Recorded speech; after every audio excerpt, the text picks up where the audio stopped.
before ako aalis. Punta tayo sa Tesco para mang-grocery. Kasi nandito si Steve and yun ang walang stock dito sa bahay. Wala talagang pagkain. Magsaing tayo. Yan.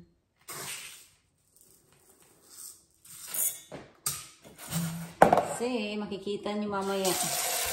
Hindi pa ako nag-almusal kasi ano talaga, pag-uwi ko na sa galing Tesco, ako mag-aalmusal.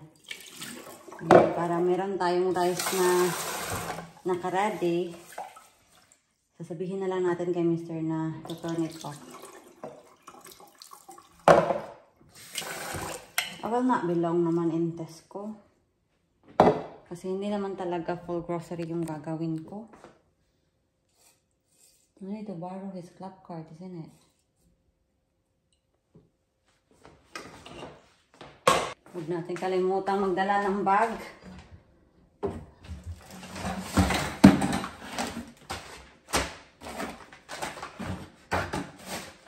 Dalawang bag lang yung dadalhin ko. So we need milk, 1 milk. Okay naman si Mr. sa kaniyang juice.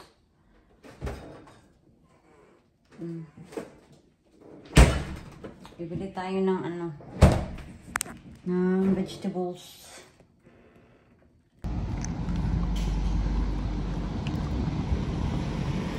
Dahil maaga tayo, hindi masyadong busy sa Tesco. Iba talaga sa pakiramdam mga palangga ba pag ako lang mag-isa.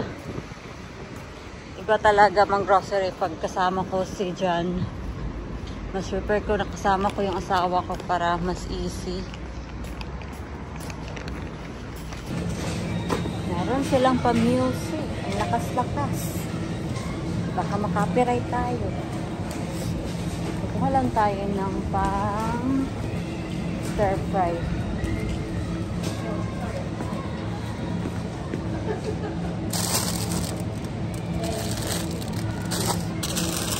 Ito, okay na ito. Ito yung disadvantage mga palangga pag wala si Mr. Kasi gusto ko tong yogurt na to. Pero hindi ko siya abot.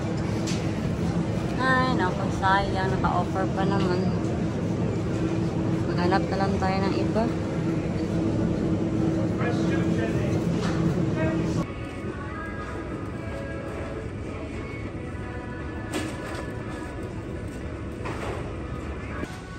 Hindi naman naka-offer yung Weetabix nila.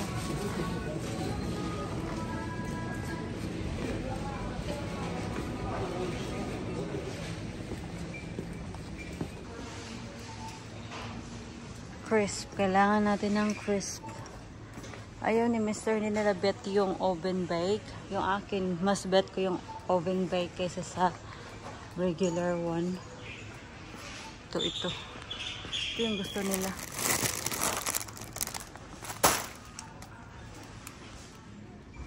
Dalawahin ko na lang kaya kasi si Steve papunta din siya tomorrow dito. Dalawahin ko na lang.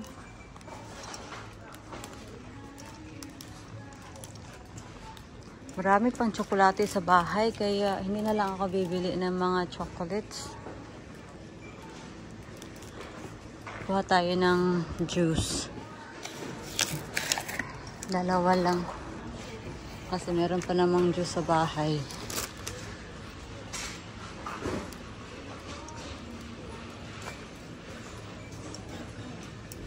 Mga naka-reduced or mga naka-reduced to clear oh. Maltesers.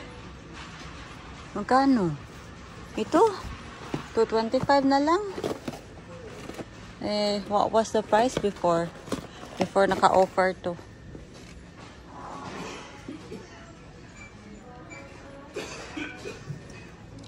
Hala, kuha tayo ng isa. Ito, masarap to. Itong white peach and mango mocktail. Sarap siya.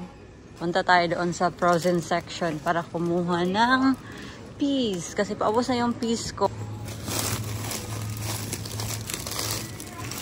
Magkakasya pa kaya to lahat sa ating dalawang bag? Kakayanin yan.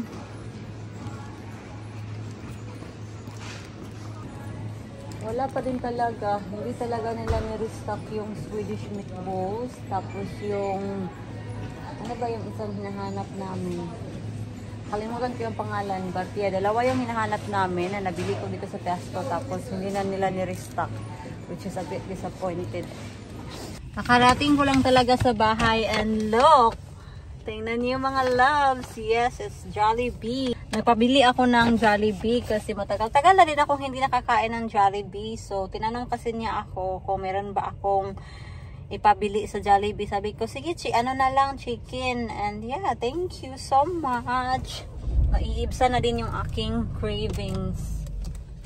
Anyway, we're just gonna get all the grocery kasi meron pa tayong grocery sa sasakyan.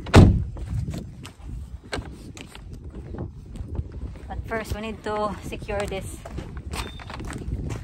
Hello, I'm home.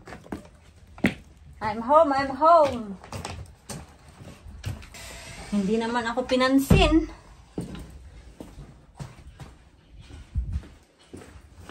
At least, learn off niya yung aking sinaing. Wait lang, kunin ko lang yung aking mga pinamili. It's cold, it's very cold.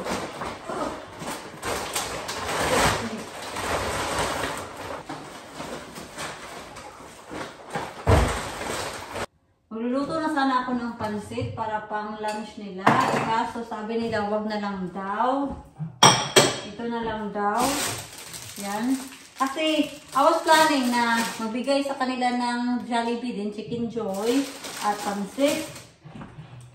Para naman mabusog sila. Sabi nila, na lang, bake ko na lang an egg and this brioche bun para mas madali. Tomorrow na lang, kung hindi nila bet yung yung mag-Chicken Joy, pansit na lang din tomorrow kung gusto nila. But yeah, thank you talaga. Oh my gosh, I'm so excited dito ba.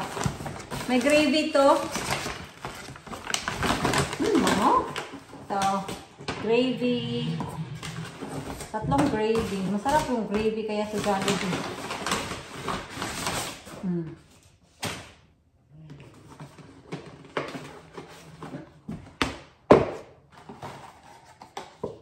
Yan. Bango mga loves. Kaya nga, nagsaing na ako kasi para pag uwi ko. Yan. Ay! Sarap. Matatakam na talaga ako. Promise pa.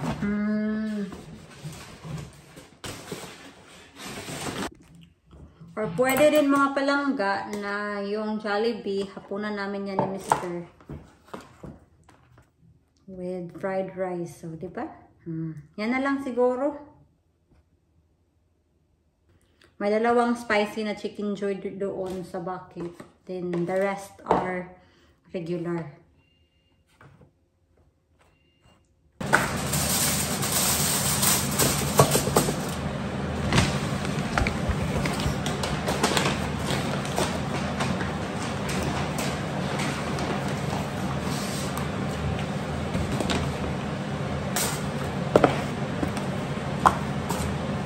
I think yung spicy dito is ito. Feeling ko lang. Iinitin ko to, itong 2. Lalagay ko to sa tatluhin ko na lang para hindi tayo mabitin. Yan. And I think I'm right mga loves. Kasi ang kulay, tingnan nyo yung kulay. Ito and ito. Mas red to. So, feeling ko, yan? Yun yung maanghang. Pasensyahan nyo na. Kasi naka-turn on yung exhaust natin kasi I'm about to fry the bacon.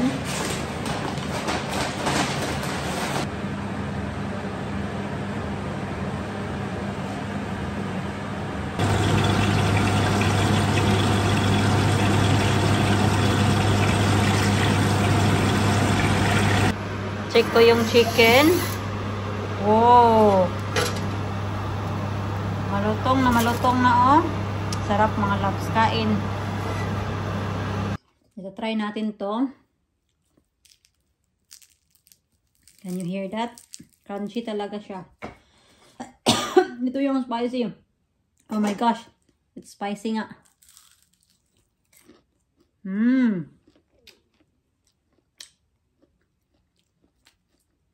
Wow. Then meron tayong gravy dito. I don't know if naririnig nyo ba ako, but the skin is crunchy.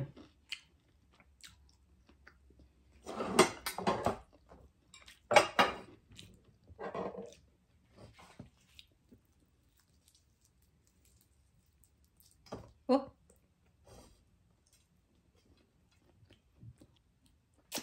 At masarap talaga pag kumain pag ano talaga, nagkakamay.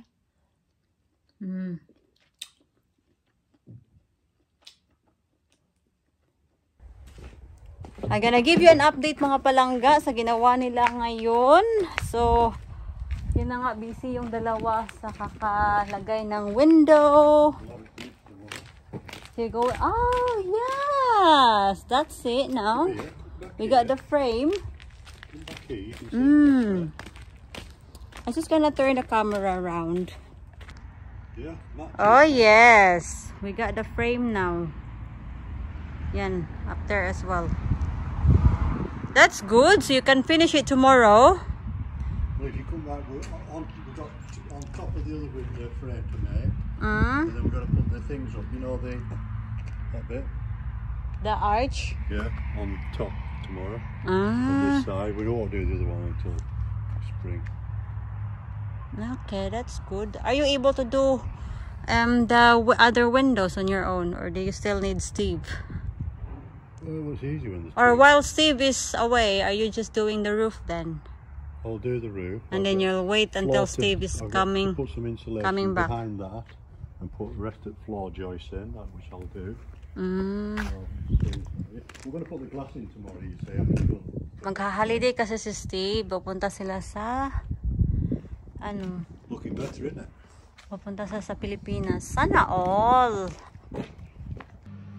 So si Jan, ito yung hapunan niya. So okay naman sa kanya. So ito, ang bango-bango talaga ba? Naawa ako kanina sa aking mga pamangkin, mga palangga. Kasi kanina, nag-video shot kami ng ate ko. And hindi ko siya na-realize ba na nung ka-video chat ko yung ate ko, yung mga pamangkin ko nandoon din. And then, pinakita ko sa kanya na may Jollibee. Kumakain ako ng Jollibee kasi of course, na-excited din ako kasi matagal-tagal din ako hindi kakain ng Jollibee. And then, hindi ko na-realize na yung mga pamangkin ko nasa background pala. So, mga bata pa yung mga pamangkin ko. So, nung nakita nila yung Jollibee, yung isa, parang maiyak-iyak mga palangga kasi gusto niya ng Jollibee. Sabi ko, I'm so sorry, hindi ko siya mabigay. Kasi naka-video chat tayo. So, ano na lang, next time na lang pag uwi ko. Kawawa ba? So, nag-guilty naman ako doon eh. Ano ba, initin ko na lang lahat kasi hindi ko alam kung ilang chicken yung kakainin ni Mr. So, yeah.